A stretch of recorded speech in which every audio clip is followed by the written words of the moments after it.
नमस्कार मंडळी, तुम्हाला जर खरंच भूतांचा अनुभव घ्यायचा असेल ना, तर एकदा येडोबा देवाला नक्की भेट द्या. हे बघा, रात्रीचे बरोबर 12 वाजलेत आणि येडोबाच्या देवाभोवती सगळी माणसे बसलेली आहेत. कारण ह्या सगळ्यांना भूताचा अनुभव घ्यायचा आहे, त्यांचा आवाज ऐकायचा आहे, रिंगावन सोहळा अनुभवायचा आहे. तुम्हाला जर या रिंगावन सोहळ्याचा एक भाग व्हायचा असेल, भूतांचा अनुभव घ्यायचा असेल, तर नक्की यायला लागते फक्त येडोबा मंदिरातच. आणि कुठे ते चला पुढे मी तुम्हाला ब्लॉगमध्ये दाखवते. चला तर मग स्टार्ट करूया ब्लॉगला.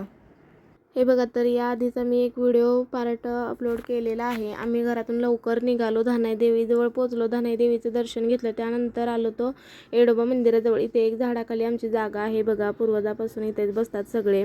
त्यानंतर आम्ही इथे निवांत येऊन बसलो, नैवेद्य वगैरे द्यायचा आहे. आणि आता हे छत वगैरे बांधून घेतला, सावली केली, कारण दिवसभर आपण इथे रात्रीपर्यंत थांबायचं आहे त्यामुळे. आणि हे असेच नैवेद्य घेऊन जातात बघा, वाजत गाजत. इथे आम्ही आलो आहे दर्शनासाठी, बाहेरून दर्शन घेतलं. फक्त ह्यांनी ते नैवेद्य जाऊन आत देऊन आले बघा. आणि ही उदबत्ती आहे खूप मोठी, अशी 12 तास का 24 तास काहीतरी जाते एकदा लावली की. आणि ही कायम हीच उदबत्ती घेऊन जातात. आणि हे बघा, हे नैवेद्य दिवा वगैरे असा ठेवतात त्यात. पहिल्यापासून असंच आमच्यात पद्धत आहे बघा, त्यामुळे हे नैवेद्य वगैरे देऊन आले. आणि हे एका व्यक्तींच्या अंगात आलेलं बघा, असं अंगात पण येते, तर बरेच जणांच्या अंगात येते बघा. आणि त्यानंतर डवरी मामा आलते. डवरी मामांची वाट बघण्यात खूप वेळ गेला, तर आम्ही काही जेवलो वगैरे नव्हतं. आणि आता डवरी मामा आले, तर आता आरती वगैरे चालू होईल.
त्यानंतर आम्ही छान असं बसून जेवण वगैरे केलं. आणि जेवण केलं परत सासनकाठी 1 वाजता सुटते बघा. सासनकाठीसाठी इथे पुढे आलोय बघा, गुलालाच्या जयघोषात नाचत गाचत ही सासनकाठी चालू आहे.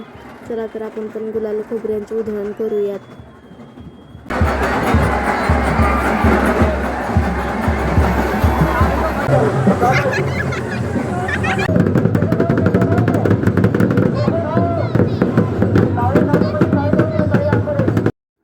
हे बघा नगारा, आणि नगारा वाजवत आहेत बघा. हे सायकलीवर बांधून ठेवलेलं आहे. त्यानंतर आलो, यात्रा हे संपलं, त्यानंतर पोरी नाचत होत्या. त्यानंतर हे धारेचा कार्यक्रम चालू झाला आहे बघा. आंबेल वगैरे ओततात इथे, धार चालू आहे बघा. अशा पद्धतीने घालतात ते धार.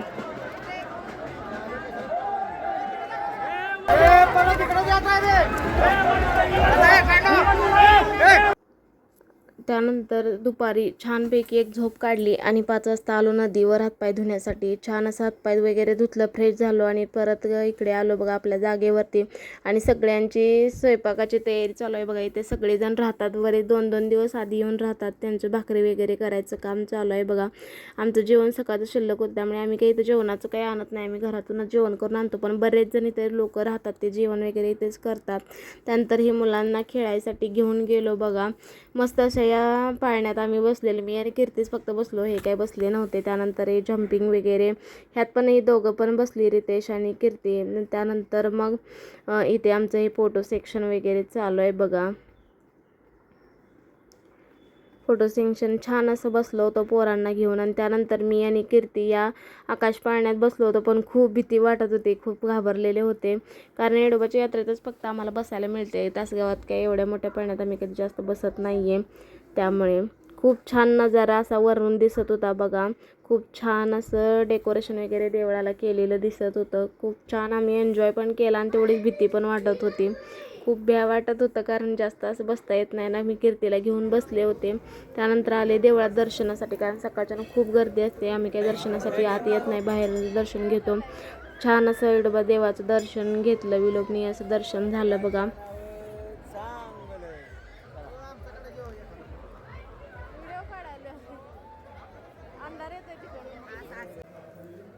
त्यानंतर हे जोगेश्वरी देवीला वगैरे हार वगैरे घालून घेतले. सकाळी काही होतच नाही, खूप भरपूर गर्दी असते ना, त्यामुळे नंतर हे खोबरं असतं आणि त्यात हे कापूर टाकतात बघा जाळायसाठी. कोणाची काही इच्छा वगैरे असेल तरी ते मागली जातात. असे एक एक एक टाकत येडोबाच्या देवापासून चालू होत नाईकबाच्या देवळापर्यंत ह्या वाट्या अशा पसरलेल्या असतात. तिथंपर्यंत आपण त्या वाटेत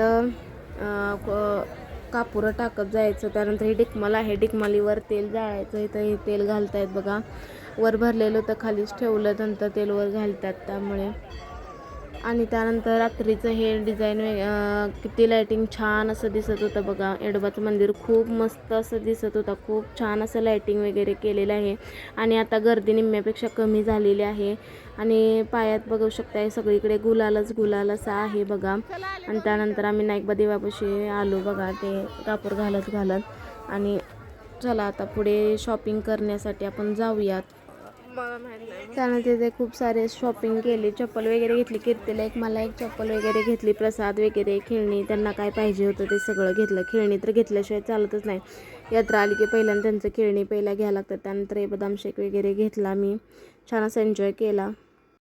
हे बघा इथे छान असा मी दिवसभर एन्जॉय केला. खूप छान असा दिवस गेला. सकाळी लवकर उठून आवरून इथे येणे, इथे सगळं हे केलं, जेवलो खाल्लो. नंतर रात्रीच पण जेवण वगैरे झालं आणि बरोबर 12 वाजता इथे हा रिंगावन सोहळा सुरू झाला आहे बघा. मुलं वगैरे गाडीत जाऊन झोपली होती, आम्ही बसलो होतो बघण्यासाठी.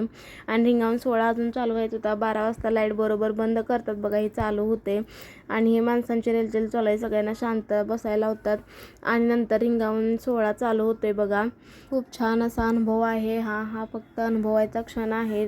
अंधार केल्यामुळे जास्त काही दिसत नाही, पण आवाज मात्र वेगळा जाणवतो आपल्याला नंतर आलेला. तुम्हालाही जर हे अनुभव घ्यायचा असेल तर येडोबाच्या यात्रेला एकदा नक्की या. आणि आता झालं सगळं रिंगावन वगैरे झालं, आम्ही आता घरी जातोय बघा. आता 12:30ला निघलं की 2:30 वाजता घरा पोचतोय आम्ही. तुम्हाला जर या रिंगावन सोहळ्याचा एक भाग व्हायचा असेल तर पुढल्या वर्षी एकदा नक्की यात्रेला या. तर बोला येडोबाच्या नावानं चांगलं. चला तर मग बाय बाय.